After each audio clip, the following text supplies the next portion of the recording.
On behalf of BMO, I'd like to welcome you to this webinar session on the power of relationship marketing. I'm pleased to introduce our wonderful facilitator today, Barbara Mowat. I'm just going to go over a quick bio for Barbara, and then I'll hand the floor over to her. Barbara is an international leader in the development of small and medium-sized enterprises with a special emphasis on women. She created the Uniquely programs that assisted over 12,000 entrepreneurs with access to increased markets, created and owned a national magazine, a retail store, and an e-commerce site supporting small businesses. Her work has assisted entrepreneurs globally and facilitated trade throughout Canada and internationally. Barbara continues to be passionate about fostering the economic growth of women all over the world by providing women practical solutions such as having their own informal board of directors through Grow Your Biz.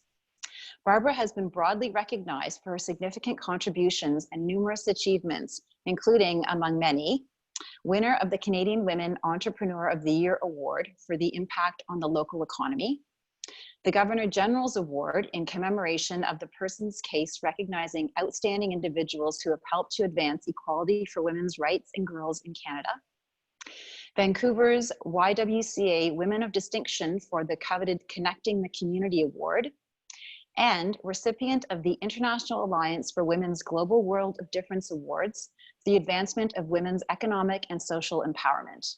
Quite a list.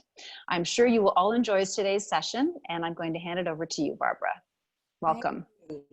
Now, here's what always happens to me. Exit full screen. So where's my share screen? This is what I have to do. See, technology. See, I wanted to say to my friend Trudy, TI has never been my favorite, right? Technically inept, but I will get it. Let's just do this and this. Okay, great. I'm ready to start. So the doctor calls them patients. The hotel calls them guests. The lawyer calls them clients. The consultant calls them clients. The newspaper and the magazines call them subscribers. The minister calls them parishioners. The sports manager calls them fans. The airline calls them passengers. The politician calls them voters. The store manager calls them shoppers. The entrepreneur calls them shoppers and consumers. So no matter what we call them, a consumer is a customer. And I would guess that most of us in here in this virtual session, which we're now all so accustomed to, these Zoom meetings, have customers no matter what their business is in. So my discussion today will focus not only on how to maintain those existing customers, but to look at ways in which we can expand our business through understanding our own unique personal style in doing business with new customers, and to offer you a series of helpful hints at the end to ensure your business success, no matter what your business is in. So we are going to cover the following: understanding your own unique personal style, but it's not going to be extensive. We will all get a report, your own report.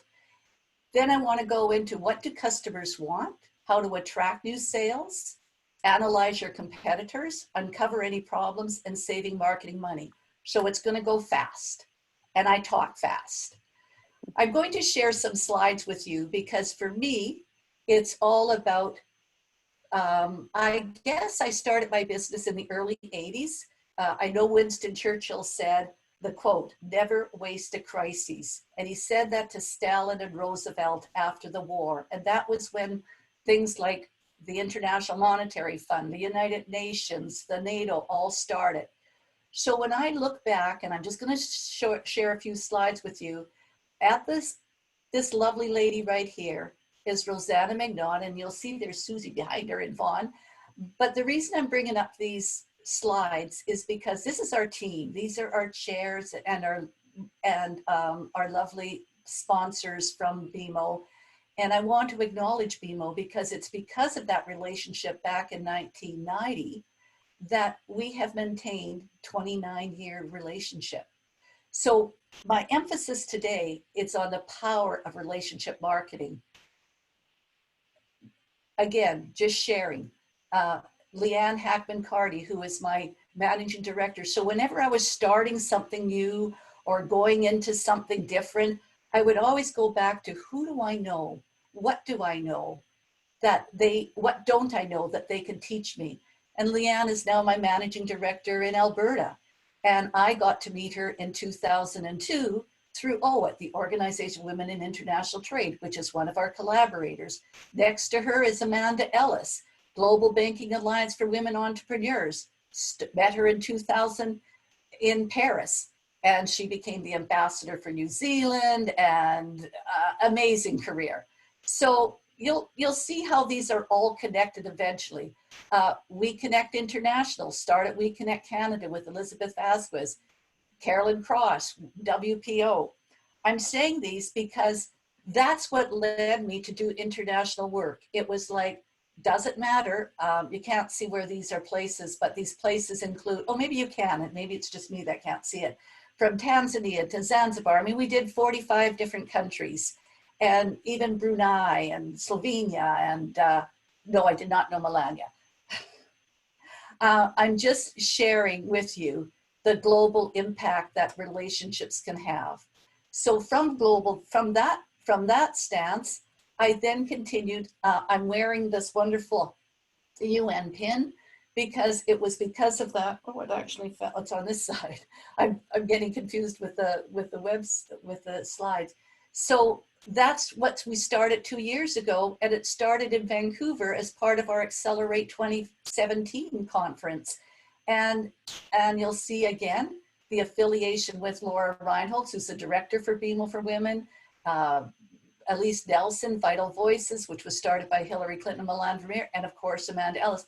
So we stayed connected, and that to me is the importance. So building a business is dependent upon building relationships, and building relationships is dependent upon knowing yourself. So an overview of today, and this will take the first 45 minutes, is number one is to know yourself, know the impact you have on other people, know the needs of others, and develop versatility or style flexibility. So we're going to cover all of that very quickly. So it's only going to be a brief overview. You will have all the tools to take home at the end of this session to be able to go into it in depth and to learn more about these 4 areas. But I want you to think about what happens when someone meets your needs. As soon as someone meets your needs, your credibility with that person goes up, correct? And that's what the PSI is all about. And I think it was Henry Ford who said, you know, if there's any secret to success, if there's any secret to success, it lies in the ability to get the other person's point of view and see things from his or her own angle as well as from your own. So I'm just going to share a few slides here that are really make the point. I don't have any solution, but I certainly admire the problem. The strangest of all birth defects is an inability to see things my way. Have you said that to your kids before? My way or the highway when they were growing up? Or this one, let's organize this thing and take all the fun out of it. So we are going to use a tool today, and I want to be very transparent about this. The reason I'm using the PSI is because part of my background before I went into entrepreneurship, I had registered as a counseling psychologist. My master's is in counseling psychology at UBC. First degree was in education. And in the 1980s and 81, when I was working in the counseling department at Douglas College, as counselors, and this was a combination of Fraser Valley, which is now a university, and Douglas College, we did not like some of the tools that were being used. And I'm not putting them down, but they were the Myers-Briggs, and you'll be familiar, some of you will be familiar with these, but you needed a psychological degree to have them. So there were 3 of us that got together. 3 of us who got together, and I didn't actually start developing it. It was Dr. Terry Anderson and Dr. Everett Robinson. And I just happened to be in the department. But they knew what my skills were, and they said, we'd like you to come on board. So from 1980, I have been involved. Now I no longer am part of that organization. It's Consulting Resource Group, but I'm still considered a registered consultant with them. And so I absolutely made the best deal back in 1980 because I pay minimal for the tool to use for these kinds of sessions, which is why all of you are getting this $100 tool for nothing, because I have the right to use it. So it's a communication tool that helps. It's not a test, and I want to say that very carefully. It helps business owners assess their own personal and unique leadership style, and the whole idea is to create win-win, because we do know that a person's basic personal style is formed at the very beginning of their life, and it does change, but it helps us with everything from our own interpersonal style as it relates to people, to tasks, to time, to situations. And it helps you both increase your success in all relationships, both in work, building clients, as well as with family and friends. Because how people see themselves influences how they will act in all areas of their life. It's our natural predisposition towards time, people, tasks, and situations. It's a part of our personality that doesn't change throughout life, but there are some modifications which we'll talk about. We tend to judge others by ourselves by our intentions. Others tend to judge us by our behavior, right? We think we're doing so well, but the other person, no, not really. So I'm going to use a couple of personal examples here that go back to the beginning of me buying my husband and I buying our first house. So I want you to think of yourself in terms of something that you can think about. How do you make decisions? How do you make decisions? So, and if we had a continuum, usually I do a chalkboard for this, but if we had a continuum where someone is very process oriented and another person is very fast oriented, how people see themselves influences how they will definitely make decisions. So we were buying our first house. I was so excited. I got my first teaching job. This is back in 1978, 78. And it was like, okay, I found a house, Barry, I found a house. So we went there and I looked at it and I went, okay, doesn't meet my needs. How close is it to the schools? Where would the kids have to go to ballet, hockey, blah, blah, blah. What color are the carpets? What would I have to change? Blah, blah, blah. I said, let's just sign the dotted line. I'm a fast decision maker. I could buy a car in 10 minutes. I could buy a house, obviously, in 1.5 hours. My husband, on the other hand, is a surveyor. Very, very different from me. So he said, what about the roof? Does it need repairing? What about the heating system? Do we have to worry about that? So he went through all these details and I freaked out. I freaked out and said, you just don't want to buy, this is back like when I'm young still, getting my first house. You just don't want to buy me a house. I was furious. All I cared about were things like how close is it to the school? How close is it to the ballet? Blah, blah, blah, blah, blah. So it irritated me and I didn't understand. It wasn't anything that he was holding against me. It was what motivated him may irritate another. And we find that in business all the time. So it's like, I couldn't care less about the pipes, the heating system. I couldn't even care less about the taxes. I wasn't interested in that part of it. So then we take a look at things like, let's do a financial one, accuracy and perfection. I've changed, by the way, in that area, but we had a joint account. I forgot to write down what I wrote checks for. It's like, if the cup runneth over, who cares? I was making money now. And it was like, no. We went into bad times. 1980, 1981, our house went into foreclosure. I had quit my job at the college because I thought, oh, I'm going to be an entrepreneur. I'm going to do this. I'm going to do that. Boy, did I hit reality. So I was not very accurate with keeping my financials together. And it hurt. So there was, wow. So was I flexible? Or was I a person with high accuracy? It just doesn't work if you have one person who does this and you're living with them and you're joining things. So you have to take a look at balancing a checkbook is what I learned. So how many people in here, and I don't have a way of looking at you, but think about how many people in here, just using those two examples, decision-making, accuracy, know how much is in their bank account at all times, right? Making sure that you know exactly where you are. Or how many people do rough calculations. Now, when the cup runneth over, it's okay to be less accurate, I think, right?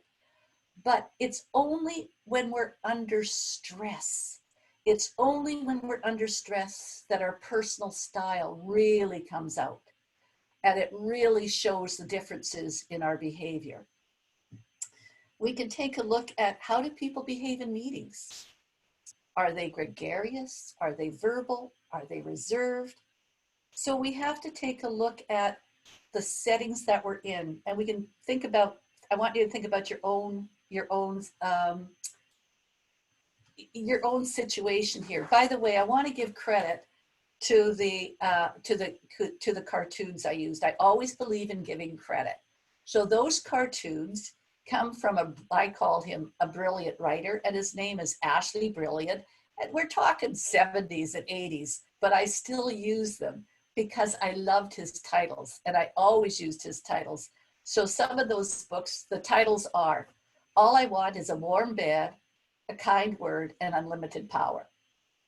I feel much better now that I've given up hope. Appreciate Me Now and Avoid the Rush. I have abandoned my search for truth, and now I'm looking for a good fantasy. And the one that I used to always tell my kids, of course, when they were younger, not now, they're 40s and 50s, I may not be totally perfect, but parts of me are excellent.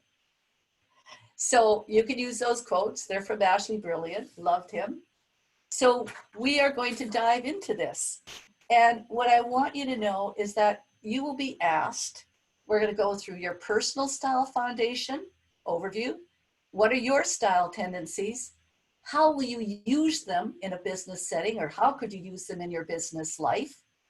And how will you develop style flexibility and improve your credibility, and to design your own plan to increase effectiveness? Now, all of this will not be done in depth. You will have the final report. I'm going to go through a brief overview.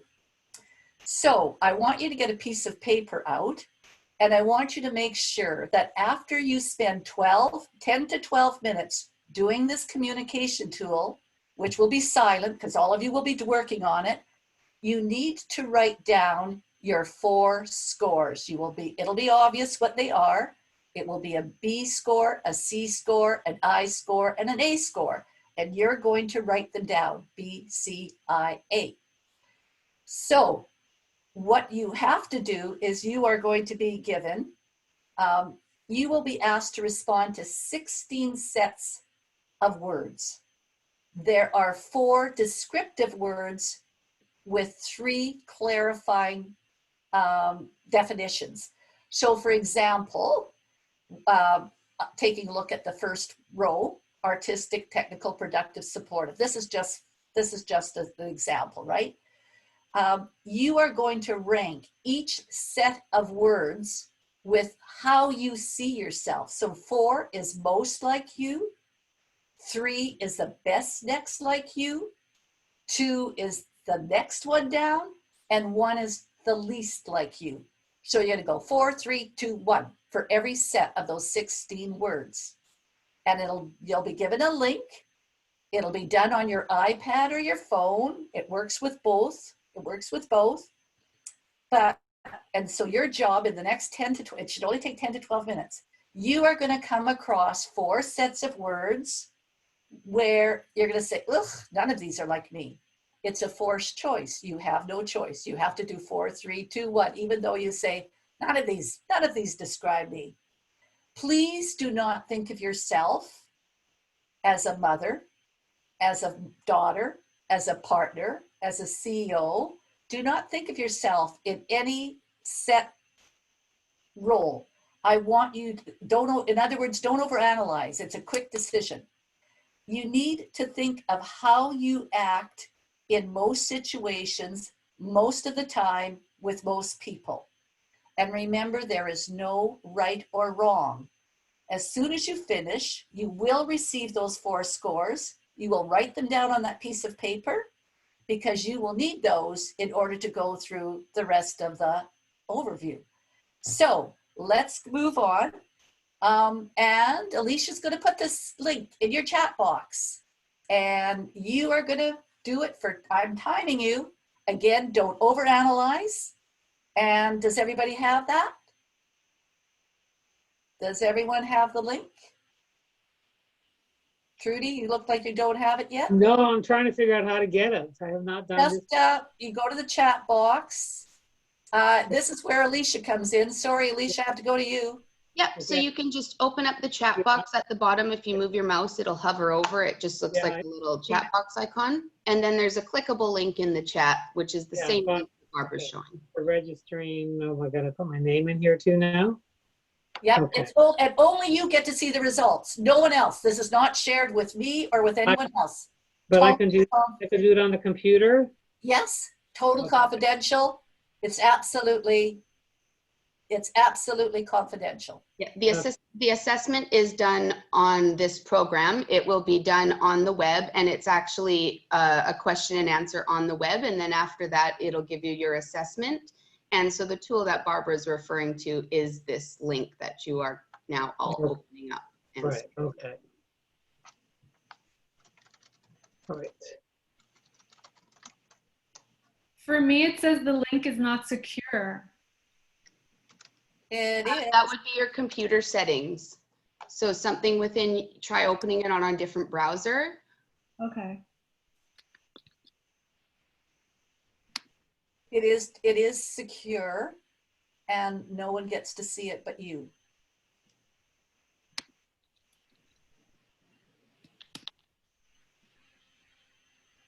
Oh, there we go. Thank you. You're welcome. If anyone else direct your questions to Alicia. By the way, I'll stop talking. Go ahead, start it.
You should be halfway through. You got 5 more minutes. Don't overanalyze, just go through it.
Three more minutes.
All okay?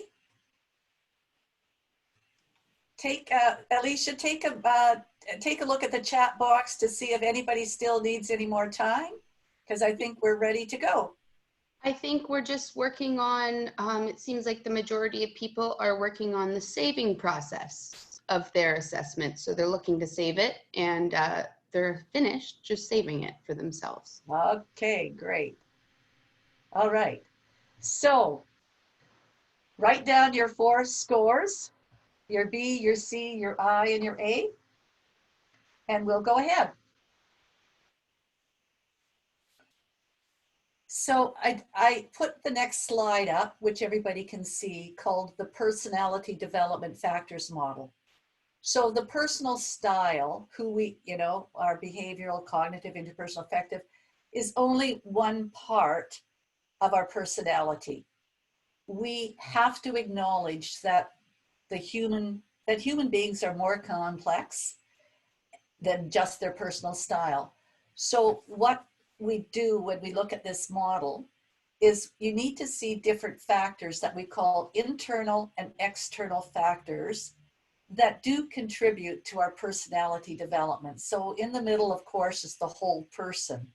And I'm just going to go through them really quick because I want you to know that it's not, the PSI is just not everything. It is only one part of our personality. So if I go to the internal ones, you will have these slides after, so you don't need to worry about writing any of this down.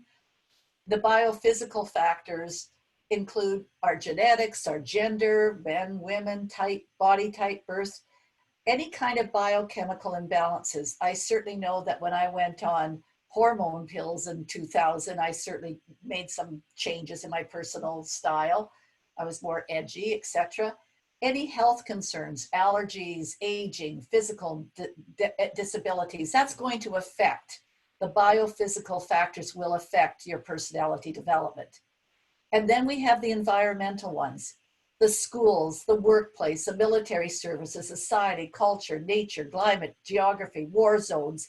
I remember when I was teaching at the college, I noticed that one of my students was really not paying attention, and I went, I'll call him Bob for now. What's wrong? And he said, you have never grown up in an area where there's been war. He says, I grew up in Lebanon. I always didn't trust anyone around me. So he had that trust factor, that lack of trust, and it affected him. The schools that we went to, who were our teachers? Did we go to a religious school? Did we not go to a religious school? What kind of movies did we watch? What books did we read? All of that will play a part of who we are today. Whether we like it or not, it's part of us. So you need to take a look at all of that when you're looking at yourself as well, or when you think about friends and other colleagues that you might be working with. And then we've got the external ones. Let's start with the self-worth. How do we see ourselves? How do we, what's our identity? What's our self-perception of ourselves? The way we feel about ourselves, that acceptance of ourselves, respect for ourselves. People might say, I don't understand how that woman can always be living with that guy who keeps on beating her up. That whole domestic violence, it ties into our self-concept. It ties into our self-worth. It ties into who we are. The social learning, again, I mentioned this in terms of the teachers, the parents, the pastors, the coaches, the friends, the peers, the neighbors. How did they influence us? In fact, we could also be influenced by movie stars, by actors, by celebrities, by politicians, by artists. Anything that we grew up with is going to be part of who we are today. And then we have the emotional anchors, which are really much more where it's tougher to deal with. But we think of them, there are negative emotional anchors. There is the verbal abuse. There is the domestic abuse. There is there's death of a loved one. It's going to affect us. Failure. We got let go from a job. We moved. Anything like that could be part of a negative example of how it could affect us. The positive ones could also affect us, right? It could be what happens when people win a lottery. They definitely change, right? The promotions, the winning, anything like that. So it's both the negative and or the positive. Being a hero, how stressful that might be for some people. All of a sudden people are looking up at me. I didn't want that. So think about that in terms of your of the whole person. So now I'm going to move quickly to the next part. I kind of do a chart. And this is actually going to be a little bit different than the chart you're going to get in your report. But I do this for myself because it was the only way that I could understand it. So if you have whatever your scores are, think about your scores, your behavioral score. Behavioral people are much more action-oriented. And the key word that I use with them, they tell. Do this, do this, do this. The cognitive is the analytical type of person. They do a lot of checking. And the affective person, the A person, is very expressive, and they do the selling. Sell, promote. The interpersonal person, these are just phrases that I've used to help me understand this better, is the harmonizing person, the harmony. And they do a lot of the asking. Now, I did a chart so that you can see that the behavioral and the cognitive together are more the left brain dominated. They're more production oriented. They're more task oriented. And whereas the bottom, affective and interpersonal, are more right brain dominated, they're process oriented, and they're people oriented. The C and the I are also much more sensitive to stimulation if you put that combination together, whereas the B and the A are extroverted, less sensitive to stimulation. So we're going to go through each one a little bit different now. I wrote these down as very brief phrases to give you an idea. So I want you to be thinking of yourself. Do you think that these match you? Now, most people, I should say this first, most people have two scores that are considered high scores that are over 40. And whereas most people have two lower scores, which are under 40. There will be others that will have 3 scores, they're triple pattern. They'll have 3 scores that are 40 and above. It really doesn't matter. It's just a score. And I'll use a quick example. I'm sure that many of you have traveled in your lifetime. Maybe not traveling now, but you might go to different countries. You might taste different foods. You might even do the dance, try speaking the language. That's great. And you might stay away 2 weeks, 3 weeks, even 3 months. But at the end of that journey, at the end of that beautiful travel trip, what you probably hear most people say, now if I was in a room with all of you together, this would be a live session. Most of you will probably say, oh, I just need to get home. And then when you get home, you say, it's good to be home. It's good to sleep in my own bed. It's great to be here. I'm thinking many of you right now will say, gee, it would be great to be in my workplace right now. Maybe not. But my point is that all of us have a dominant style where we feel more comfortable, where we feel this is my anchor. This is where I like to be. And that's where your scores come in. So 40 and above is considered a high score, which is a dominant style, whereas 40 less is considered a less dominant style, and where you don't really feel secure, you don't really like to be there, you don't want to be around those people, they irritate you. So let's go through them. Behavioral types, extroverted, they're action-oriented towards tasks, they're more sensitive to tasks than people, they're achievers. These are just keywords. They're developers, they need challenge, they need freedom, and they need responsibility. The cognitive types are verbally oriented towards tasks. They're more sensitive to tasks than people. They're thinkers, they're controllers, they're organizers. They need safety, they need respect, and they need intimacy. Again, just key phrases. The interpersonal types are action-oriented towards people. They're people-oriented, more sensitive to people than tasks. They're supporters, they're encouragers, they're carers. Oh, I got something wrong here. Oh, I missed one. Sorry, I'll have to go. My slide got mixed up. I'll have to go back to the A's in a moment. So care, interpersonal needs security, appreciation, love. This is what happens when you look at slides at midnight, right? So I'm going to go through these.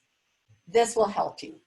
And as I'm talking about these, just very briefly, I want you to be thinking not only of yourself, Does this feel right for you? And we'll talk about that.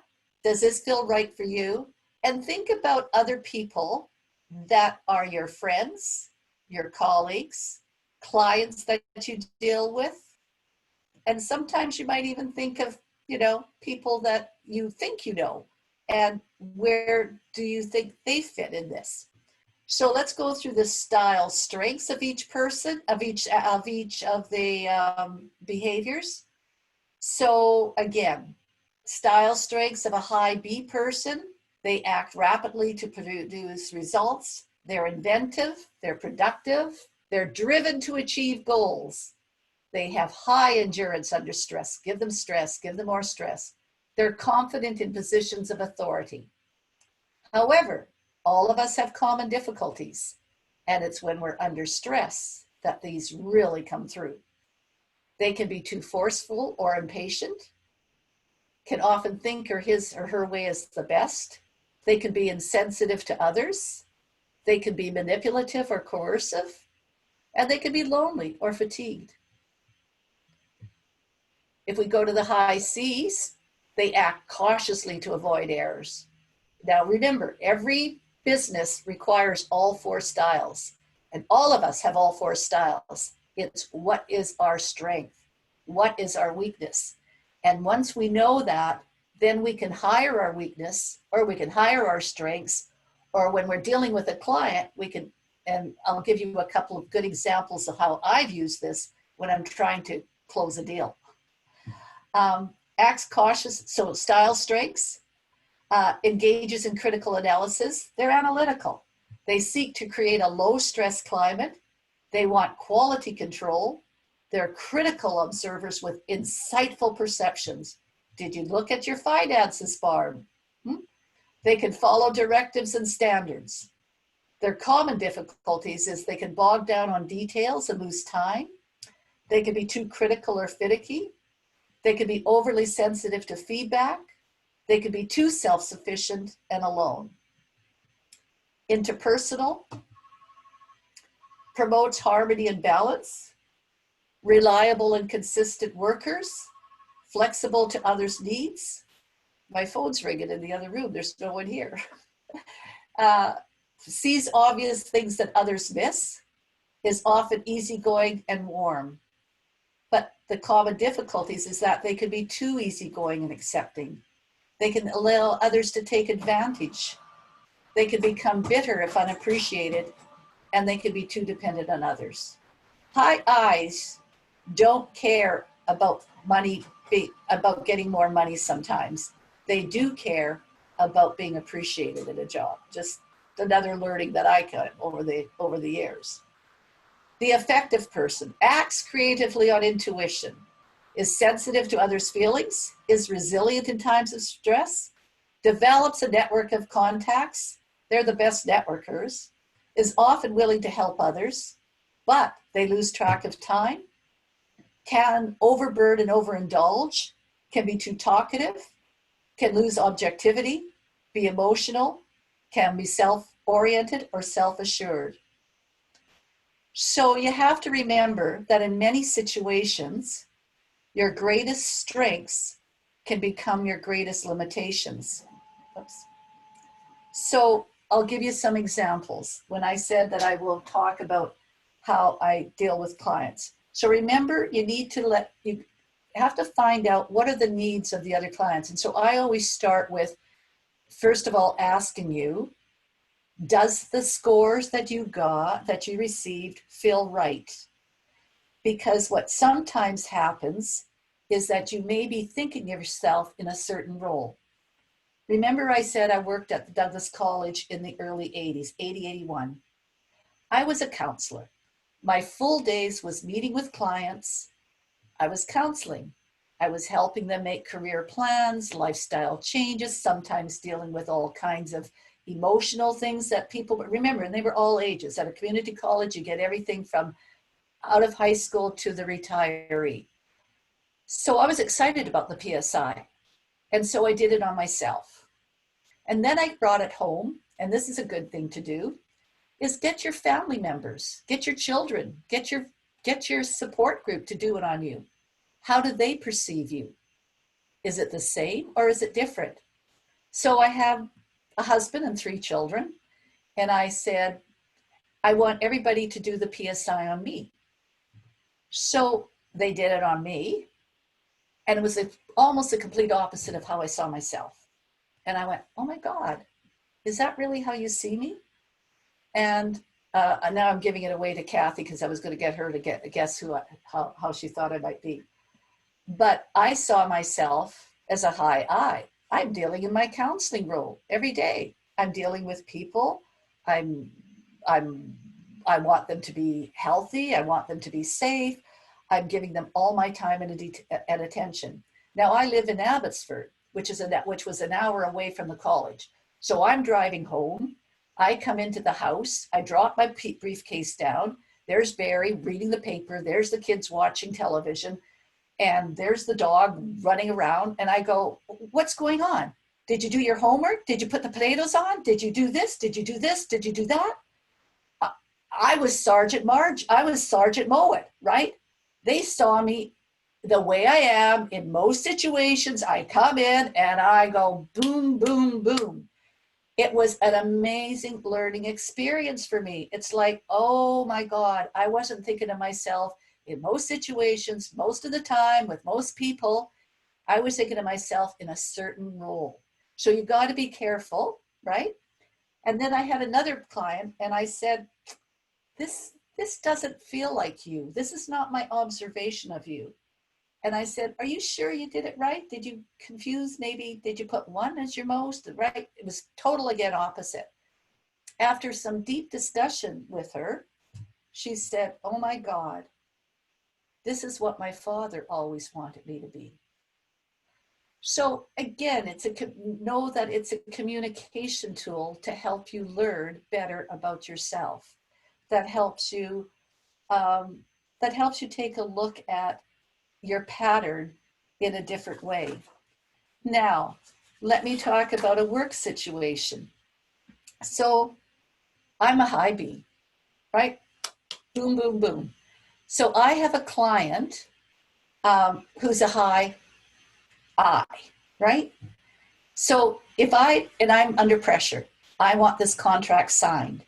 So it's like, if I call them and I'm talking to them, and I mean, these are clients I know. You're not going to know them immediately, but you do know your clients after some time. And you do know what their needs are. And if I pick up the phone and say, I'll use Kathy. Hi, Kathy, did you sign that? Did you sign that contract? Did we get it out? But I didn't spend time talking to her about the fact that her son just won a hockey tournament, that maybe one of her family members was sick, that maybe.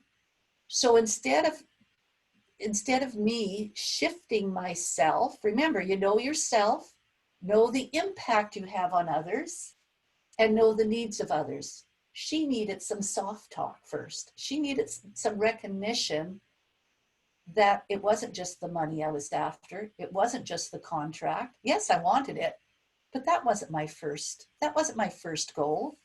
So remember that trust, respect is more important than anything else. So that's how you start to build those relationships. So you need to learn, and that's what I mean by style flexibility. You need to learn how do you change your style, and it's not being phony, it's being genuine. But trust and respect must come first, whether it be an organization or a relationship with your friends. You do need to do that before you proceed. And people get it. People know when you're genuine. And it's not that you're being phony, but you need to look at what can you do to avoid style clashing. And this will happen with children. I mean, only Trudy really knows my youngest daughter. But boy, when she was a teenager at 13 was quite different than my other daughter, Paula. And we were like, because our styles were the same, we clashed. We were like two elephants coming together. Oh, don't you see my way? Well, don't you see my way, right? So it was one of those things that I used this, and I learned How do I develop style flexibility? And how do I improve my credibility? So back to the client who needed to be heard first before just signing a contract, my credibility went up because I recognized her needs at that moment. Hey, put this away. We see this in politics right now, especially in the States. I couldn't not help it. I'll be political here. I could not help but listen to Biden's speech this morning. So different than the other one. It was like, oh my God, who is he going to relate to, right? So it was, it's interesting. Now, normally I would take questions, but it's 9:55 and I got to move forward. So we'll take some questions at the end. Please write them down. And I do want to say to you, I've overwhelmed you, I'm sure, with all of these scores that you might be having. You want to go back to your report and you want to read it, and that's good. So at the end, you will have my email address. If anybody has a question, they want more details, I'm open only to this group, only to those that have been here today, okay? Because you've done it, and I know that you would share your scores with me and your questions that you might have. So I want to go quickly now through what do customers want, because that's, again, part of this session. And what we might be able to do there will to know that customers want 5 things. First, reliability. They want services performed dependably and accurately. They want to be responsive. They want responsiveness. They want their needs met with speed and initiative, even during COVID, right? If I order from Staples, I want to make sure it comes here the next day. If they say that it's going to come here, Uline promised me a new chair. They said overnight delivery. It was 3 days. Not so good in my books, given that I had a sciatic nerve that was paining me. Assurance. Customers want service providers to be knowledgeable, courteous, and trustworthy. They want empathy.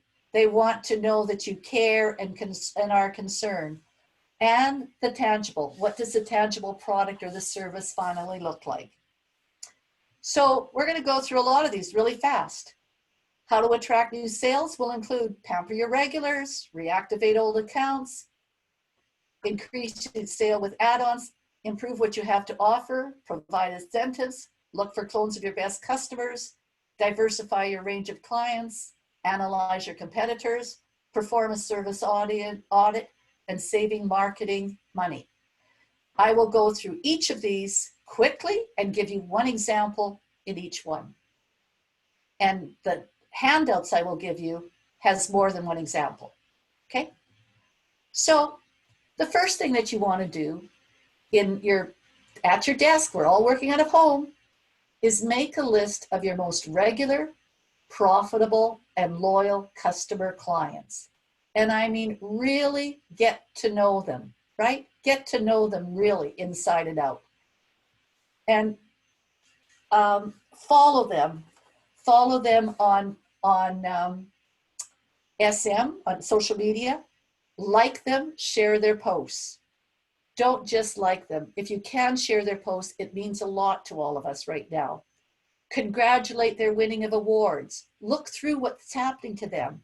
Send them flowers, send them cards, follow up with a phone call. I have one client who's a financial advisor. She has 700 clients. In the last 3 months, she made a point, not just giving them a report, not just making them say, oh, everything will be fine. She actually called every one of her 700 clients. That is really getting to know them. There's another, some other ideas. There's a Victoria Hair Salon. Priority booking for former clients.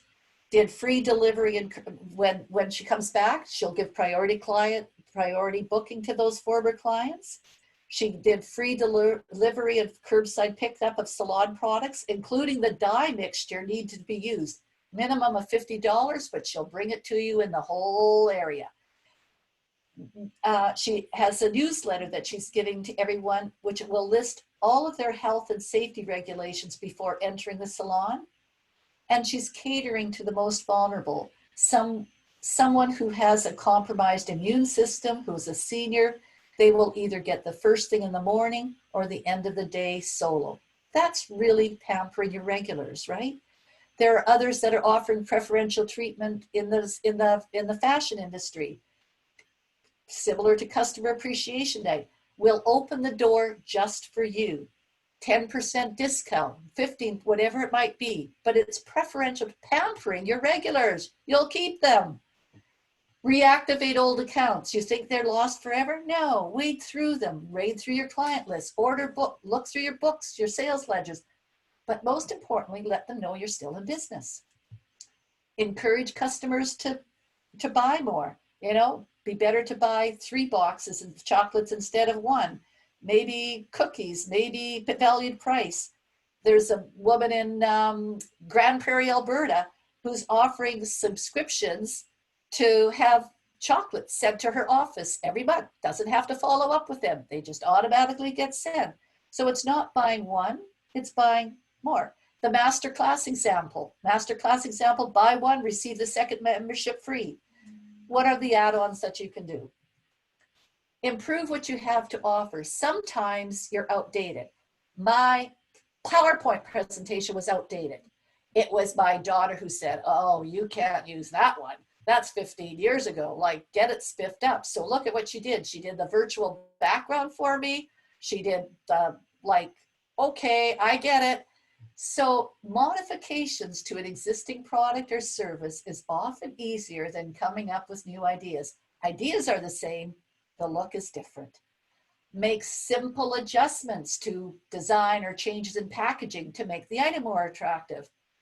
And sometimes you need to brainstorm with others because I couldn't see it. We can't see sometimes with our own eyes.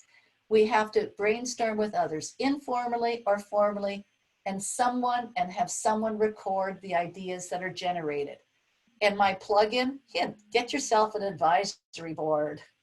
That's what a support group does for you. You bring your challenge, they listen to it. What can I do different? How can I change my service? How can I change my product? What more do I have to do? Provide incentives. Yes, we're all doing virtuals, but you know what? There might be some things that we can give away. There could be, we're offering 1-hour free home trials right now for people that want to know what a virtual board is all about. What is an advisory board? What can they give us? We're offering free 1-hour trials. People like on our call today, like Susie Graff from Vaughan, she'll be doing one. I don't know who else is on here right now. There might be prizes that you want to give to work with priority clients to say, BMO is my priority client. So that's why I said, look, for the first whoever signs up for this, I will cover the cost for the first 25 who sign up. That's money out of my pocket, but I'm willing to do that because it's supporting my most important founding and developing sponsor, which is BMO. So that's what I mean by provide incentives. Referrals, what can you do? We offer a $100 referral fee for anyone who sends someone grow your biz and they become a member. And remember that special discounts are always needed for new customers such as seniors and students. So think about what you can do there. Look for clones of your best customers. Construct a detailed profile of your regular customer clients. And I truly mean this. What's their sector? What's their size? What's their location? What's their type of operation? What's the level of business, et cetera, et cetera. Make it very detailed. Do not forget to do this. And this can be done for global clients, domestic clients, local clients. You must really take a look at that because that's what you want to go after. During these times, it's like, oh, right? Remember wading through those clients? Well, gee, I remember this person. Gee, I think maybe I can go back to them. Now, you also want to do the same thing for your worst customers, your worst clients. they're the ones, stay away from the clients from hell. They're not worth it. Just continue on with the positive ones.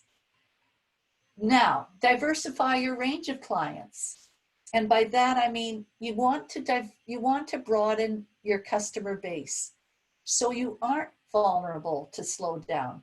We were lucky at Grow Your Biz in that 18 months ago, maybe 2 years ago, because I did so much global work and I was getting calls from my person in Afghanistan, Ukraine, etc. And they knew what I was doing. So I said, why don't we start global virtual boards? So I was lucky that I already had knowledge, and we used TELUS Business Connects because I didn't know anything about Zoom at the time. So we were able to broaden our base. And then one of the other areas that I really wanted to focus on is I have a lot of, again, when I did seminars in the 80s and 90s and home-based businesses and going to every community in Canada, whether it was like Telquip, BC or Prispatu, BC, population 381, I made sure that our rural people had access. So we are inviting a person from Flin Flon, Manitoba, or Goose Bay, Labrador, to be part of our Grow Your Biz. We can connect people now. So we were able to broaden our customer base by going virtual and by going global, even though we are providing advisory support groups. Why can't we learn from each other, right? The other thing that we also are very keen on is developing strategic alliances, piggyback with each other's strengths, collaborate, use those complementary strengths to generate contracts, to generate new clients. So you'll see on our website, we've got great strategic alliances with people here know Ann Day and the Company of Women. We have Indigenous groups, we have Professional Women's Network. Is what can we do that we can offer them, OWIT, Organization of Women in International Trade. And that again goes back to 2002 with Leanne Hackman-Carty. It's one of those things, oh, no, actually it was Geneva, sorry, it was before Leanne. But it's one of those things where we simply have to look at what can we do to support each other. The TIAW one. I know I'm going fast, but this is important. Okay, we got enough time. Analyze your competitors. I want you to speak to the customers of your competitors. This is important. And I think about, this is going back to the 70s and 80s when GM realized that the Japanese auto companies were beating them down in the mid 80s, like really beating them down in the mid 80s. Now, Japanese started looking at this at GM in the 70s. By the mid 80s, they were competing with GM. So GM had its engineers strip down the import cards bolt by bolt to see what the Japanese were doing differently. Brilliant, right? It's like, how do we know? We speak to people. What do they like about the company that they move to? What do they like about the company that's my competitor? What would make them switch? What would make them switch? Phone customers of yours who have switched. You don't want to, you want to find out. We do an exit survey, but that's not good enough. And I know Alicia and Janice are on the phone or on this call with me. It's not good enough. I need to make those personal calls. I need to find out, why have they switched? Always be courteous. I'm not trying to steal them. If they're happy where they are, that's great. But I want to know the real reasons. Important. Study your competitors' product lines or services. Look through their catalogs, look through their brochures, look through everything. You can see everything on their website now. And when it comes time that we are back to our opening of stores, walk through their stores. If they walk through their branches, walk through their walk through the financial institutions. Even though you're not a customer, go and see what's happening. What's happening at the counters? What's going on in the grocery stores? Where do the holes exist that you could fix or exploit? Fill or exploit? And I mean that in a nice way, right? What's missing here? What's the better mousetrap? How are those clients being treated? How do prices compare? I hate to say this to BMO, but I'm going to. Van City was the first one that said, we're not charging for any of our e-transfers. We are 0% for credit cards. They were the first, right? And will they last? I don't know what they're doing differently. They run by different rules, but the banks had to follow. They went down from 14.99% down to 9 or 10 or whatever. But you have to see, what can you be doing differently that might make more sense? Are their materials better? Are their services better? Remember, it's not about, and this is where it comes down to, I don't believe it's the product or the service. For me, it's about the relationship.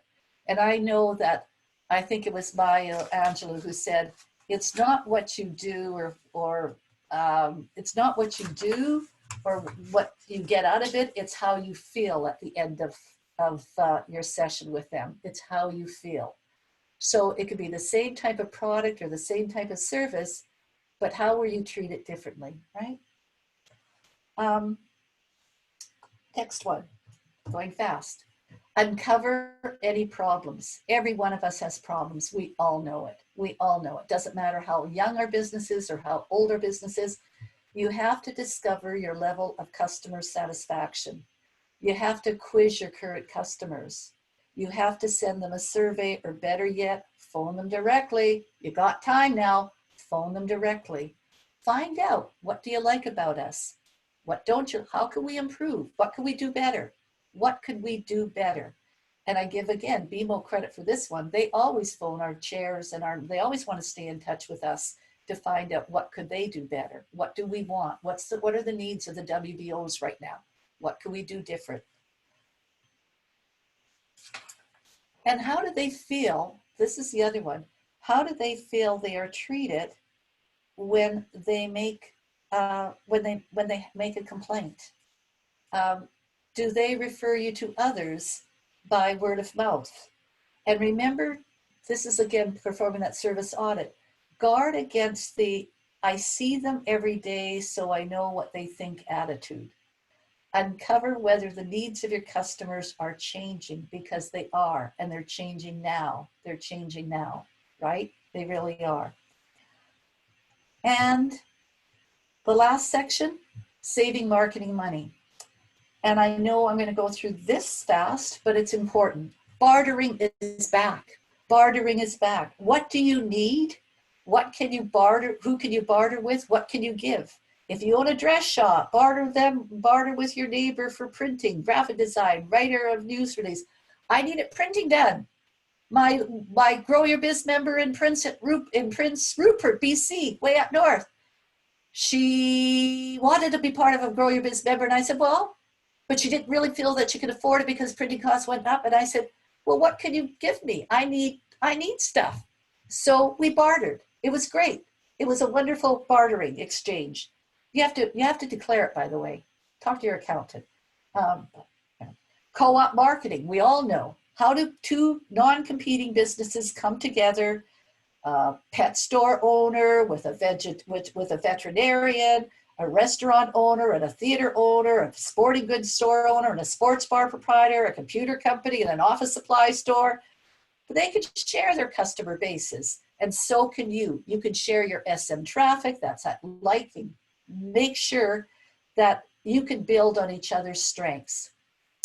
And the very famous one that everybody forgets, because we're so accustomed to writing that thank you through email, and I'm an offender there.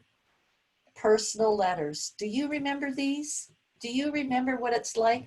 And I want to give, Kate, you're on the phone. I want to give accolades to Michelle Bailey, who always still does this. She sends the card. She sends the thank you card after a good meeting. Love her, love her, love her for reminding me to do that. The personal letter, inexpensive. It's and not direct mailing of large quantities. I'm talking about simple personal letters is one of the most effective, inexpensive, and overlooked methods of marketing. Absolutely overlooked. I try to do that with my clients at Christmas time, blah, blah, blah. Wait, I got to stop saying blah, blah, blah. Remember to do that. When people, by the way, this is research. When people receive personal letters and printed letters, they read the salutation first. How do they address you? and the PS. And so the PS should contain your most attractive benefit or your invitation to action or anything that inspires a feeling of urgency. Again, something that I remember doing a long time ago. Next one is using testimonials, third-party marketing, word-of-mouth advertising. I know how valuable it is for people to hear things from different voices. As I've heard many clients say, I can tell my team something 1,000,000 times, but then I bring someone else in to say it and they really listen. Use third-party marketing. I can't sell Grow Your Biz as well as a member can of a board. I can't, because they're talking from, there's an ulterior motive for me. I want your business. Third-party marketing person that says, this is what I gain. This is the product I loved. I bought these chocolates. They were great. I use this flower. I use this flower shop. Hey, you like my dress? I bought this at such and such. Third-party marketing always works. And when you get a referral from a customer, make a big deal of it. Call with thanks. Send a personal thank you note or gift. Because in your customer, you have created a champion. You have created a champion, a person who champions your cause, who tells everyone about you. And just think, a handful of cultivated, appreciated champions can guarantee your business. And I think that's really important. It's also important that you realize that they're hard to get. They're really hard to get. But so when you get them, make sure you get them. Become an expert and take advantage of trends. This is what everyone is doing now. We have become experts, masterclass, anything that we take a look at. But we are they unfold faster than ever before. Some are pretty predictable, right? But they are linked to fundamental shifts in population, in politics, and technology. So you have to try to broaden your mass appeal by slanting your products or services to take advantage of those trends. Become knowledgeable in your field of expertise, become provocative, become predictive. This will attract media attention, right? All these things can attract media attention. Collect statistics. What are you doing differently? How can you spread? Perhaps you could ride the coattails of a national story. Example, do you provide environmentally green and friendly products, or do you use recycled items? Are you mentioning that on every post? Are you letting people know that? Do you have great writing skills? Right now, there's all the grants and funds available. Do you have the time to write those proposals? I know that some people aren't taking advantage of the hiring. I know UBC right now in our area is hiring students, or is offering their students that have the marketing skills, and you don't have to pay for them, right? It's anything that can be done to help write certain proposals that you need this. Then say to the business, I'll write that for you. I got my accountant to do not the wage subsidy, but the CERB. And I know it was probably easy to do, but it was like, I don't have time, right? I'll hire someone to do it. Zoom expert, offer the hand-on tips, and use YouTube. And I learned this from one of our Grow Your Biz members. You know, I was doing Facebook and Instagram, etc., but she proved to us that YouTube is universal. You don't have to be a member to be on YouTube. So she created 4 videos for me.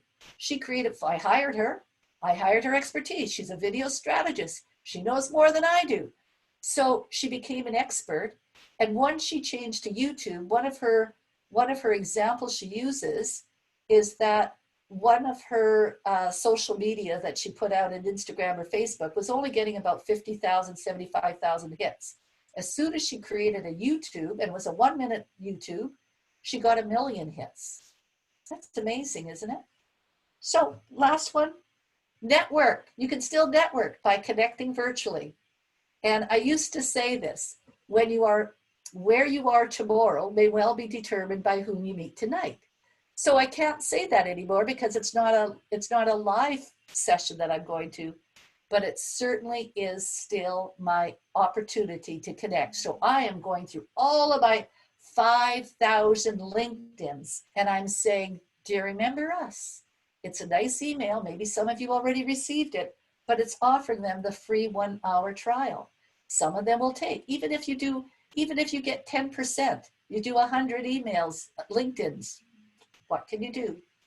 So that's it. I know I've got 10 minutes for questions. Here are characteristics of successful relationships.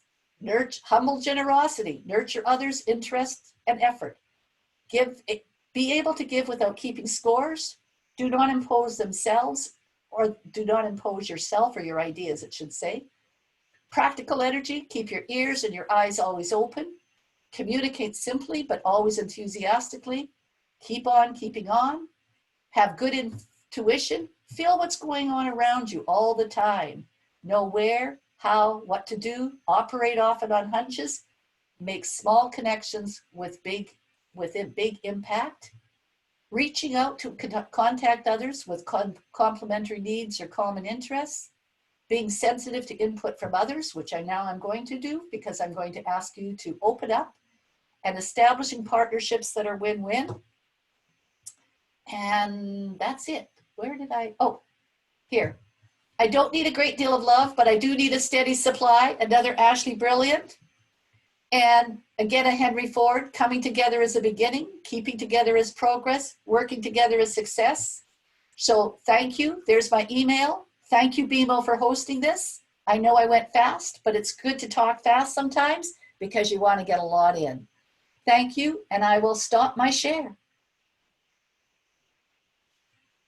and answer questions. So stop share, chat. How do I do this? Okay, there I go.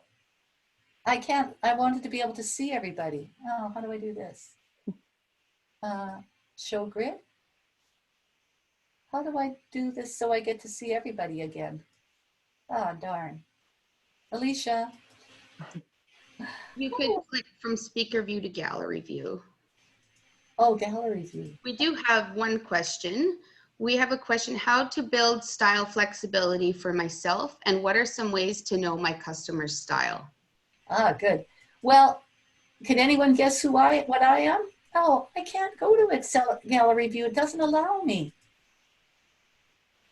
It's too bad I can't do it. I see it, but I can't, and I can't open it. Doesn't matter. That's my problem. It always works when Alicia's in the office, but not when I am. So let me answer that question. Most often you can tell from the way they operate. Remember, you go back to those charts that I showed you, where is it a person that is action oriented towards tasks, verbally oriented, more, you can pick up. So let me ask you, Kathy, do you know what my second biggest style would be? Ah, Colleen Ritchie gets it. Absolutely. A, B, A, B. And I switch. It's important. It's important for me. It's important for me and for you to know that when I'm in a work situation, my high B comes out. That's when I'm task oriented. I want to achieve. I want to develop. Blah blah blah blah. And I'm hard. I'm hard on myself. I'm hard on my team. I admit that. I know it's a style that I have to learn how to change. So my kids always tell me, like they know you're high, right? Now we can't get away. We can't start saying, oh, you're a high B, you're a high this, but you can. But when I'm in a social setting, oh, I'm free. I love it. I love socializing. I love networking. I love people. And I definitely switch. So my A becomes more dominant. So basically what you do is when you go through your report, what I try to do, which each of those quadrants, I wonder if I could go to my own. Can I share this screen again? Hold on, ladies, I'll do this. Okay, just a second. End show. And now I'm going to go to here. And now I'm going to go to CRG. Maybe I can do it with my own. Login. Okay, you guys can't look at this. It's okay. Hopefully this goes in. Okay. Oh, I need to go back. My assessment. I don't mind sharing this at all. Okay. So one of the things, so all of you have this, all of you will get this, understanding your PSI report. Everything I talked about today is here for you. But here's what I do. Here's what I normally do to begin with. When I go through here and I read it, okay, I'm a high B. This isn't my score right now. This is a fake one, right? So I will underline everything that's more true of me. And then at the same time, I start thinking of my clients. I start thinking of people. Like, you won't know until you start to know them. But I will go through everyone and I will go, what's more true of me? What's less true of me? And then I'll go to my second highest one, my third and my fourth. So start with that. Go through each of these and take a look at that. And then the next thing I'll do is you can graph it, right? And you can see where your highs and your lows are. And then the next thing I'll do is I'll go through again. I'll go through the highs and the lows here. And this was again, I'll see, is this me? So if I looked at myself and I went jump to tap, wants results now. Yep, I do. Seeks authority, not so much, but that's part of it. Problems, tactical, definitely tactical more so than strategic. Stress, I definitely double my efforts. I definitely think of the future, but I also think of the present too. So I will go through these and you have to underline each one, right? And always start with your dominant, then your second.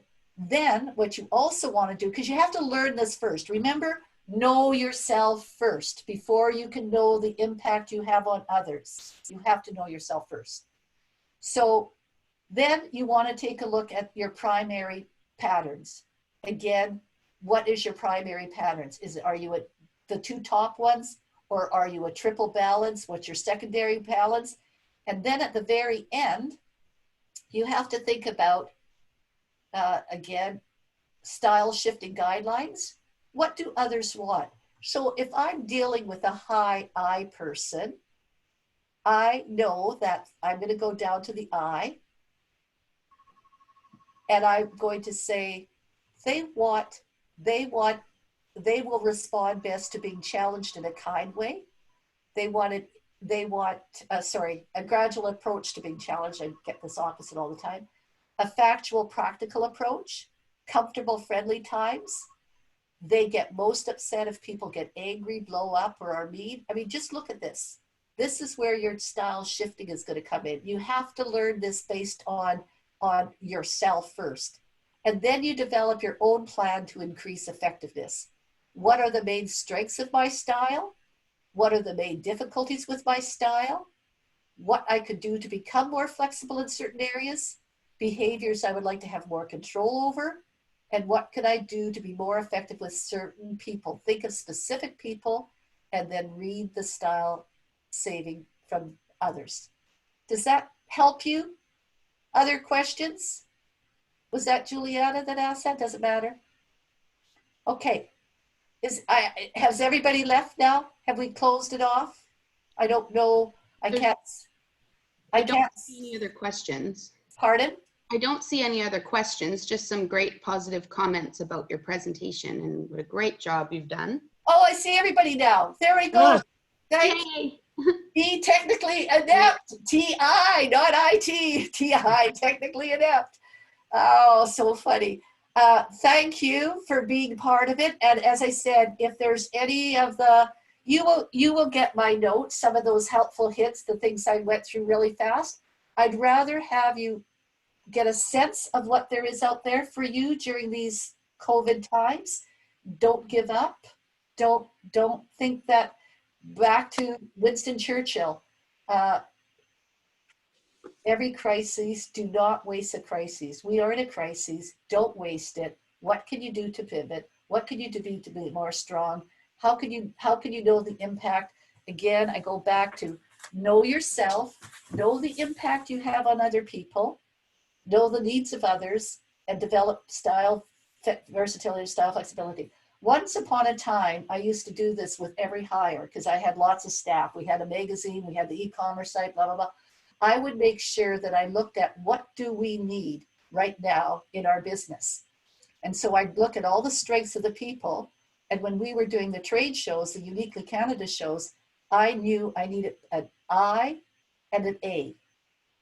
I needed an I and an A on my team. I needed someone who could go out there and sell, but who actually had empathy and who understood and listened to people. They gave them the time.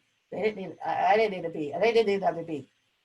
So we ended up looking at who do we need? So I use it for hiring, staff selection, job, all kinds of things could be used for that. Janice and Alicia did not do that. And so they have just done it. So we will have a group session together. Okay, anything else? Any other questions? Thank you again to No, Viva. thank you. Anyone want to make a comment before we leave? Thank you. Thank you. Thank you, Barbara. That was awesome. Take care. We'll talk to you soon. The phone keeps on ringing. Alicia, Janice, the phone keeps on ringing back there. That's great, Barbara. Thank you. Thank you so much. Bye for now. Oh, I forgot to say that this will be, well, you'll get an email on it. You'll get an email. Leave meeting.